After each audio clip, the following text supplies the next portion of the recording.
Mga kapatid, ito nga ang ilan sa mga pinakamalaking balitang dapat niyong malaman dito sa Newsroom Now.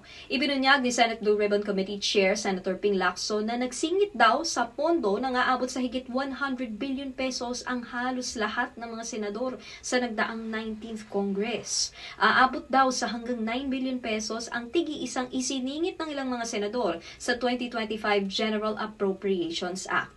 Balak daw itong busisiin ni Lacson sa mangyayaring budget deliberations sa Senado. At maliban nga sa mga senador, ay may mahabang listahan din daw si Lacson ng mga kongresista sa Kamara naman na sangkot din sa mga maanumalyang budget insertions.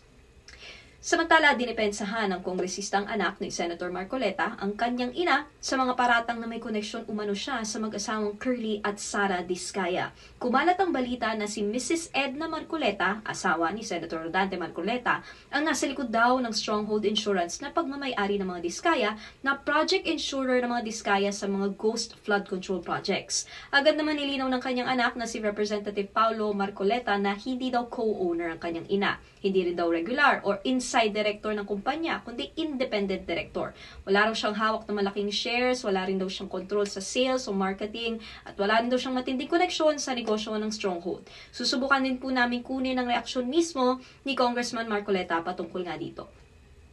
Muli namang ipinanawagan ang interim release ni dating Pangulong Rodrigo Duterte dahil umano sa kanyang lumalalang lagay sa kalusugan. Sabi ni VP Sara, hindi na daw makaturungan at makatao ang patuloy na detensyon ng kanyang ama. Naaksidente umano si dating Pangulong Rodrigo Duterte habang nasa kanyang selda sa ICC. At ayon sa legal counsel ni Duterte na si Attorney Nicholas Kaufman, hindi daw ito agad ni-report sa defense team o sa kanyang pamilya.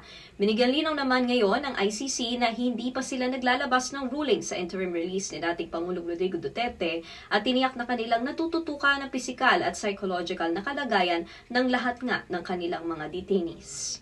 At yan po ang ilan sa mga balitang dapat niyong malaman at abangan back-to-back sa una sa lahat, 5:30pm at Frontline Pilipinas, 6pm dito sa TV5. Ako po si Mickey de Guzman para sa Newsroom Now.